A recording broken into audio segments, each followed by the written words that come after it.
정읍시가 민간 지원 사업에 대한 자체 감사를 벌인 결과 관리가 허술한 것으로 나타났습니다. 이번 감사에 지적된 위법 부당한 사항을 살펴봤습니다. 내년 전북특별자치도 출범을 앞둔 가운데 전라북도가 특별법 조문을 조정하는 등 막바지 준비에 들어갔습니다. 전라북도는 기존 조문에 194개의 특례를 추가해 모두 232개 조문으로 조정했습니다. 전북 지역의 럼피스킨병 백신 접종이 3일 중 마무리될 전망입니다. 지난달 말 60%대에 머물렀던 접종률은 80%까지 상승했습니다. 소 바이러스 전염병인 럼피스킨병이 전국적으로 빠르게 확산하고 있습니다. 더욱 선진화된 방역 체계 구축에 시급하다는 목소리가 나오고 있습니다.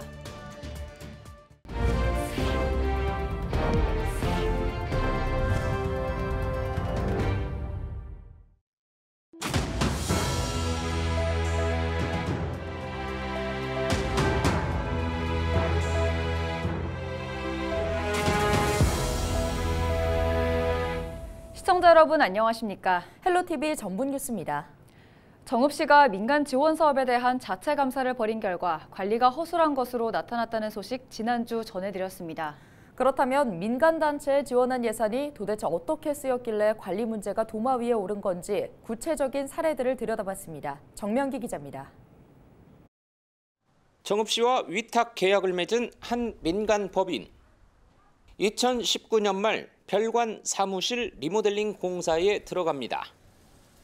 그런데 정식 계약서도 없이 구두 협의로 공사를 시행했고 500여만 원의 공사 대금이 부적정하게 지급됐다는 정읍시 감사 결과가 나왔습니다.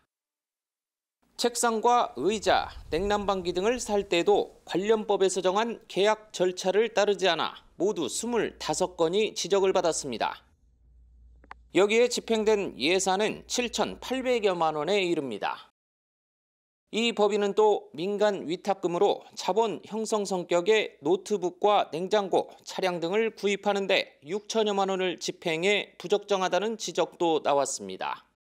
금액이 낮기 때문에 비교 견적서를 받아서 했던 부분인데 거에서는 괜찮다고 했지만 감사과에서는 그 부분도 그래도 수의계약권이어도 계약서를 작성을 해라라고 해서 알겠다고 했던 거예요. 종사자 인건비와 시설 운영비 등을 지원받는 또 다른 민간 법인. 이 법인 역시 계약 절차를 제대로 지키지 않은 채 예산 3천여만 원을 행사 진행비 등에 써 담당 부서 직원이 주의를 받았습니다. 감사에 지적된 문제는 이뿐만이 아니었습니다. 업무 수행에 써야 할 보조금으로 명절 선물을 샀고 부의금을 내는가 하면 담당 부서 공무원과 식사비 등에 쓰기도 했습니다. 상품권은 380만 원어치를 구입해서 지급했는데 관리대장을 작성하지 않아 누구에게 몇 개를 줬는지조차 확인할 길이 없습니다. 출장 여비는 과다 지급, 급식비와 초과 근무 수당, 직급 보조비는 부적정하게 지급됐다고 판단한 정읍시는 1,400여만 원을 회수 조치했습니다. 초과 근무나 이런 부분에 대해서 활용 방법을 실은 잘 몰랐고 이제 저희도 그걸 이제 인식을 시켜주지 않은 부분도 있습니다. 휴일 근무에 대해서는 저희들도 조금 한번 검토를 해볼 필요성이 있다라고 생각을 합니다. 정읍시는 담당 부서에 위법 부당한 사항에 대해 주의와 개선, 시정하도록 했습니다. 정읍시는 앞서 사회복지 분야를 비롯해 예산 지원 규모가 큰 민간 지원 사업을 대상으로 2019년부터 3년치에 대한 특정 감사를 벌였습니다. 헬로티비 뉴스 정명기입니다. 전북 지역 럼피스킨병 백신 접종이 3일 중 마무리될 전망입니다. 전북도는 지난 1일까지 도내 백신 접종 대상 소 49만 6천 마리 중 39만 4천 마리에 대한 접종을 마쳤다고 밝혔습니다. 지난달 말 60%대에 머물렀던 접종률은 80%까지 상승했습니다. 도는 백신 접종이 마무리되면 럼피스킨병 발병 우려가 낮아질 것으로 기대하고 있습니다. 이 백신은 매년 한 차례만 접종하면 되는데 접종 이후 약 3주가 지나면 항체가 형성됩니다. 소 바이러스 전염병인 럼피스킨병이 전국적으로 빠르게 확산하고 있습니다. 충남 서산을 시작으로 전국 각지에서 의심 신고와 확진 사례가 잇따르고 있는데요. 보다 선진화된 방역 체계 구축이 시급하다는 목소리가 나오고 있습니다. 보도에 장효은 기자입니다. 전남 무안에 있는 한우 농가입니다. 농장주는 지난달 28일 소 한 마리가 피부옥 증상을 보이자 의심 신고를 했는데 이튿날 결과는 양성으로 나타났습니다. 가축 감염병 청정 지역이었던 전남이 방역에 구멍이 뚫린 겁니다. 섬으로 이루어진 신안도 럼피스킨병이 확산되면서 방역 당국에 비상이 걸렸습니다. 방역 권역대를 10km대로 설정을 해서 했고요.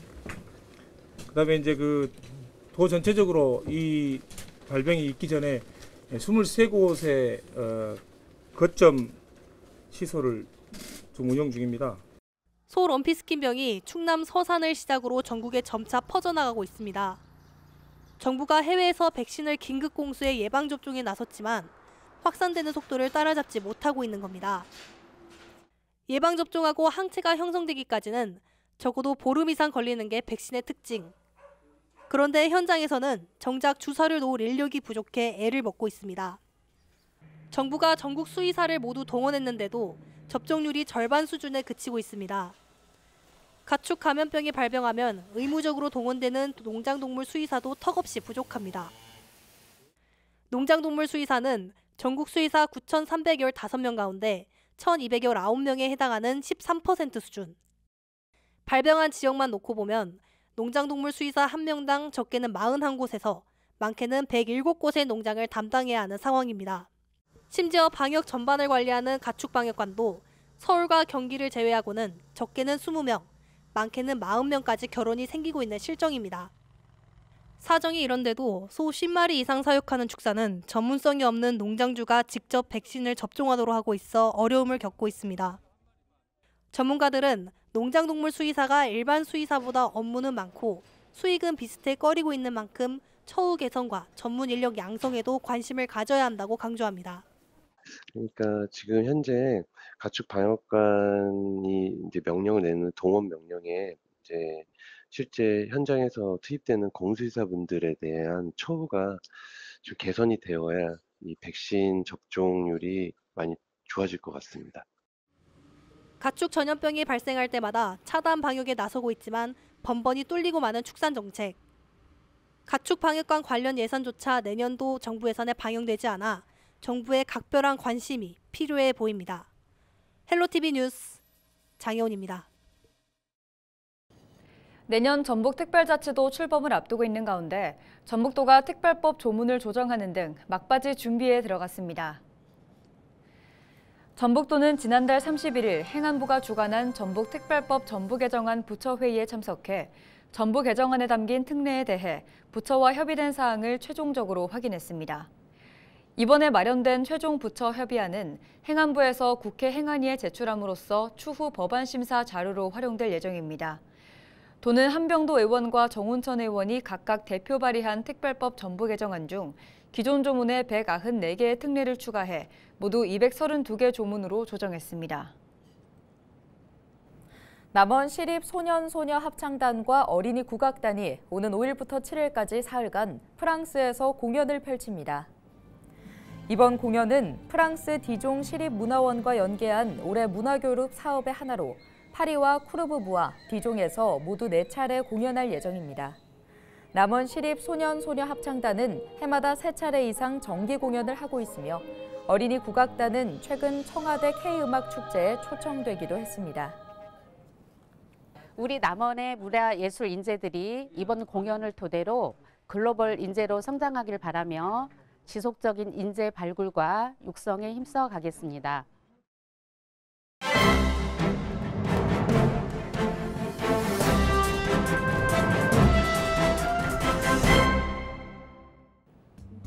신문브리핑 전북일보 기사입니다. 대통령 직속 지방시대위원회가 새만금 공항건설과 투자 유치를 위한 국제투자진흥지구 지정과 개발 등을 내용으로 하는 새만금 사업을 오는 2027년까지 중점 추진할 지역 정책과제로 선정했다고 합니다. 전북 금융중심지 조성 사업도 지역 정책과제에 포함됐다고 하는데요. 이에 따라 정부 예산안에서 내년도 사업비가 대폭 삭감돼 차질이 우려됐던 새만금 사업과 난항을 거듭하고 있는 금융중심지 조성 사업이 새 활기를 띨 것으로 신문은 판단했습니다. 전북 관련 지역 정책과제는 새만금 도시 조성을 비롯해 전북 금융중심지 추진, 글로벌 K푸드 메카 육성, K문화관광 거점 조성 등으로 새만금 도시조성에는 새만금의 핵심 기반 시설인 새만금 공항건설과 투자 유치를 위한 국제투자진흥지구 지정과 개발, 도시조성 여건 마련 구상이 담겼다고 합니다. 지금까지 신문 브리핑이었습니다.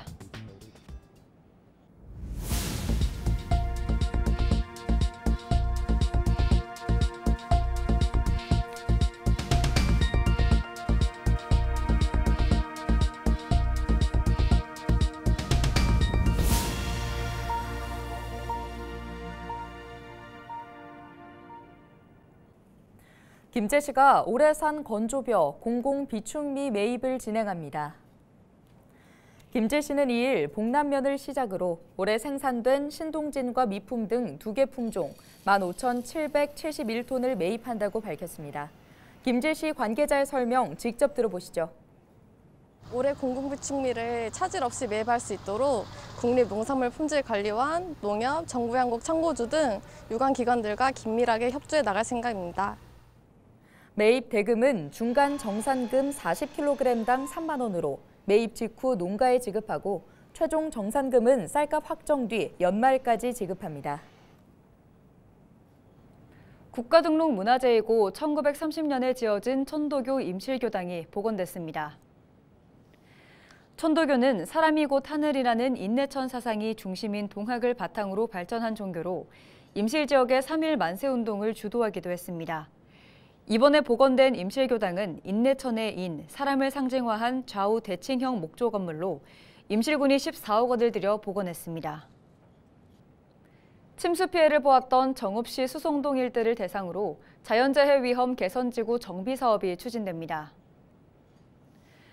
정읍시는 수송동 일대에 2025년부터 3년 동안 178억 원을 들여 우수 저류시설 설치와 우수 관거 2.76km 개선을 추진할 방침입니다. 정읍시 관계자의 설명 직접 들어보시죠. 이번 사업으로 수성동, 장명동, 내장상동 이런 도심지 주택 저지대 지역의 침수 피해가 해소될 것으로 기대됩니다. 앞으로도 방제 성능 향상과 재해 예방 사업을 적극 추진해 주민의 안전을 보호하는 데 최선을 다하겠습니다. 부안 지역 화폐인 부안사랑 상품권이 조기 완판됐습니다. 부안군은 지역 소상공인들을 위해 10% 할인 판매한 부안사랑 상품권 예산 320억 원이 소진돼 2일부터 판매를 중단한다고 밝혔습니다. 부안군은 물가 급등에 따라 상품권 수요가 증가한 것으로 보고 예산이 확보되는 내년 1월부터 다시 할인 판매를 추진할 방침입니다. 농촌 비닐하우스와 창고를 활용한 이색 미술 전시회가 열립니다. 농촌을 예술로 재생시키기 위해 문화예술인과 주민들이 함께 만든 보절 아트페스타 하우스 미술관 전시는 남원시 보절면 은천마을 일대에서 3일부터 열흘 동안 열립니다. 전시회에선 그림과 동화, 삽화 작품을 볼 수 있을 뿐만 아니라 미술을 체험하고 지역 농산물도 구매할 수 있습니다. 11월 3일부터 12일까지 열흘간 열리는 이 행사에 좀 많은 분들이 와주셔서 그 쇠락해가는 농촌을 활기 있게 좀 만들어 주시기를 당부하겠습니다. 맑고 물살이 새지 않은 순창 섬진강에서 카누 카약 체험 교실이 다시 열립니다. 순창구는 호우 피해를 입었던 카누 계류장 복구가 끝났다며 오늘 4일부터 26일까지 카누 카약 체험을 운영한다고 밝혔습니다. 체험은 순창군 유등면 허탄마을 앞 섬진강변에서 주말 오전 10시부터 오후 5시까지 사전 예약제로 운영됩니다. 체험을 희망하는 자는 섬진강 수상레저연맹으로 전화 예약하면 됩니다. 고창 지역의 기농, 기촌 단체 통합을 협의하는 간담회가 열렸습니다. 고창군은 농업기술센터에서 사단법인 기농기촌협의회와 기농기촌협회 등 2개 단체 임원 등 60여 명이 참여한 가운데 화학 간담회를 열었다고 2일 밝혔습니다.